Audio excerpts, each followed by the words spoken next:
Hi, this is Tim of the 1916 Company at Watches and Wonders 2025. We are at Kross Studio. You've probably seen their watches that are superhero themed, tourbillon based, and very exclusive. But now we have the man himself behind the machines, Marco Tedeschi. Marco, thank you so much for your time. Thank you so much for having me. It's a real pleasure.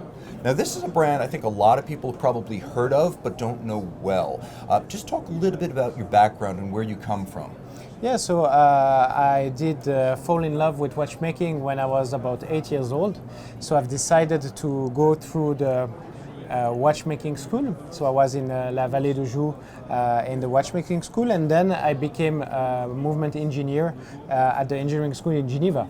And when I was there, I had the idea of creating a new movement with a new philosophy, a long-lasting pour reserve based on a central axis construction, which is actually the central tourbillon you can see today in our collection. So this is really the backbone of our product development, and with this backbone in mind, we create creative products, collaborations, and we always try to be very different from whatever else in the industry. And you've certainly done that. I think a lot of people have seen some of your superhero-themed watches and maybe the Star Wars Death Star Tourbillon, but what we've got here is the latest in your thematic collection. Now, tell us a little bit about the underlying model that it's based on, and then a little bit about how you came to create a Game of Thrones and House of the Dragon watch. Yeah, so this Game of Thrones is the Syrax edition. The Game of Thrones series are a series of unique pieces. We've made 18 pieces so far. So each piece is dedicated to one dragon of the show. And the idea behind the design was to work on our central floating tourbillon, which is patented, by the way. So I patented the fact to have the cage above the rest of the movement, even above the hands, so you can really enjoy the intricacy of the tourbillon from every different angle. And the idea here was to create a product that's very subtle, that doesn't scream the collaboration itself, but that's really related to the Game of Thrones and the Targaryen universe. So we have a case that's engraved with the scale of a dragon. We have the inner bezel that's made of Damascus steel, and this Damascus steel is produced by the foundry that is producing the steel that was used to make the swords of the show. So you get a piece of the show within the watch, and on the back you can see the hand engraved Targaryen logo, which says also, and I love this phrase, "Dream didn't make us king, dragon did." And you know, it's a hand-engraved titanium piece, correct? Absolutely. So that was also a challenge for the engraver, because titanium is a very rigid material. Usually you'd rather do gold engraving because it's very ductile. But here we wanted to keep the resistance, which is also for technical reason, and yet to have something that's hand-engraved and to add some traditional craft into a collaboration watch that's very contemporary itself. Now, I'm not going to name names, but there have been some media-themed watches in the past that may not have had actual rights to use the properties. Tell me about how your collaboration with Warner Brothers came to be for example, Wonder Woman and Batman and the DC comic characters. How do you start that discussion, and how did it come together? So the idea about Kross Studio, and you can even hear it in the name, Kross is for two reasons. It's Kross with a K, but it reflects the Swiss cross, the Swiss craftsmanship, which we are born from, but it also reflects the collaboration. The cross is the path that are meeting, the crossover. So thanks to previous experiences in the industry, I was already in contact with the people at Warner Bros.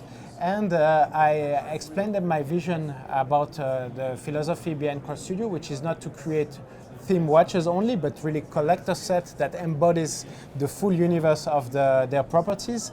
And they literally fell in love with the idea, because this is something that was never been done before.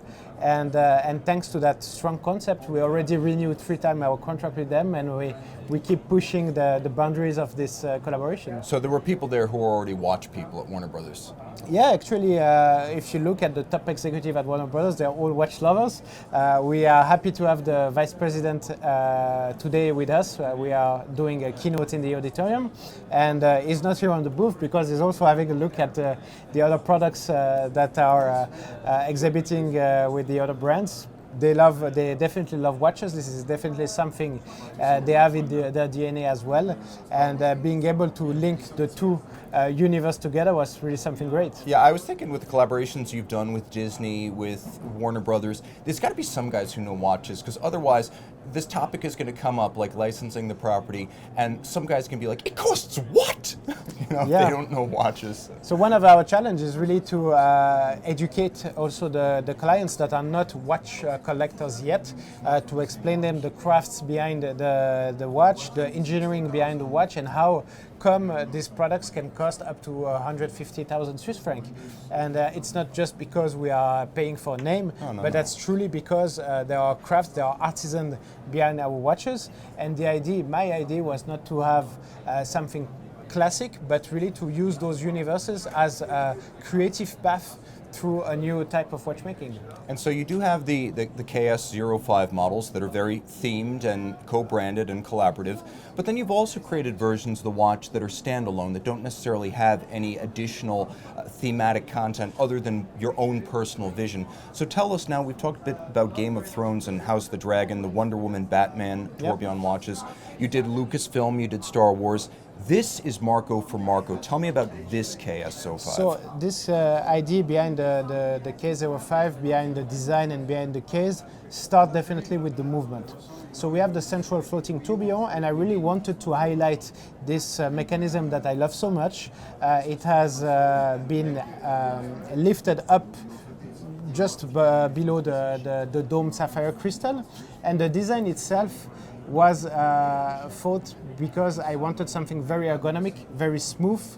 There is no crown on the side of the case. The crown is actually on the back. You can lift it up to wind the watch. And I wanted something very ergonomic, very minimalist. And I think our movement on its own is something that people like because it's different. It has this 5-day sporizon made out of a single barrel placed in the center that's larger than the radius of the main plate, and this is the pure expression of horology. Now I just want to be clear to the folks at home who may be experiencing Kross Studio for the first time, the technical parameters here are rather remarkable. You've got a case-back winding, case-back setting watch with a 5-day power reserve in spite of a flying tourbillon, which is very energy intensive. The ergonomic equation here is that it's 44 millimeters, yes, but that's also the distance across the wrist. If you want a comparison to a conventional watch, think maybe 36 millimeter Rolex Datejust. Also, you can see on the reverse side, a lot of the mechanism is visible, and if you're going to have a case-back winding and setting watch, a little lever on the reverse side and a pusher to engage the setting, that's how you actually work through the mechanism. So it's a very friendly and interactive experience. Marco said he could have done an automatic, but he enjoys the process of winding. Is that correct? Absolutely. This is the only moment you really interact with your watch, when your energy drives to the watch, and I keep enjoying every morning when I wind my watch, or every 5 days, depending. I really enjoy having this click, the feeling of the mechanism in my hands, and this is why I'd rather do a manual winding than an automatic watch. Now, I totally dig this. This is probably the watch you've got in your booth that appeals to me most. It's got aventurine, it's got some nicely accented rose gold elements. It does look as though it's luminescent, am I correct on that front? It is, yeah. And it's a very easy watch to wear, and all of them come with a quick release strap system. So if you want to swap it up and change the look a little bit, you can do so. And there are many options available. Marco will hook you up. I'm sure custom options are available. Absolutely. One strap out of two is a custom strap. Collectors, they all love to have their personal configuration, their own type of stitching, and yeah, we can offer any design, any material. From leather to textile, rubber, any type. Anything you want, you can get, which is part of the experience. Now, approximately how many watches do you make a year, just so people know the relative size of this manufacturer? So we are a very small manufacturer, fully verticalized. Last year we did around 60 watches. The goal is to gradually increase the production quantity, but I think we have a limit around 300 watches. This is the dimension we want for the company. This is the sweet spot that allows us to remain creative and to continue developing very limited pieces. And out of those 60 watches, now we have a new line that will embody a new movement. So we'll start having two different production lines for the two different calibers. We produce from A to Z. One watchmaker does the watch and takes care of the watch from A to Z. And we will also increase the production capacity thanks to this second movement. So we'll remain around 60 pieces in the central tourbillon, and the growth will come now with the new movement, which is our 7 days power reserve chronometer. And we're definitely going to get to that. I think the important thing, though, is just to talk about how flexible you've been and how broad your range of work is, because you did the collaborations, you did versions of the KS05 that were still the same case design and movement, but now something that's unbranded, more viewer vision. But then this was a response, this is the KS06, this was a response to collectors. Tell me how you came to embrace, if not crowns, at least lugs. Yeah, so the idea was to have a different option. Here we have a case with lugs, but that still embodies the DNA of our product. So you still have the dome-shaped crystal.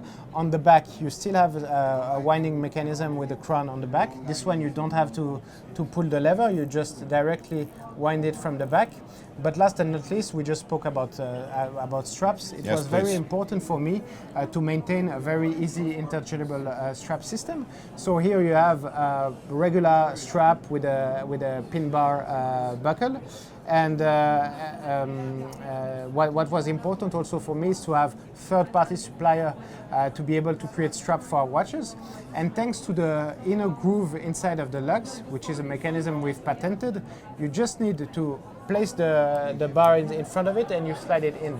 So it's very, very easy. You can do it with one hand. There is no risk to scratch the lugs. There is no risk to break your nails.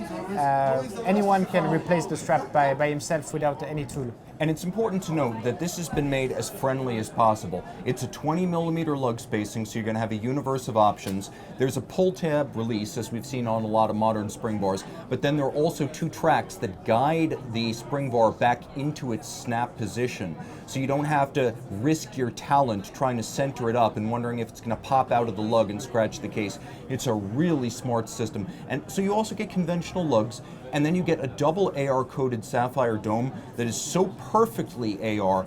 I was actually a little bit worried that it might be exposed when I first touched the watch.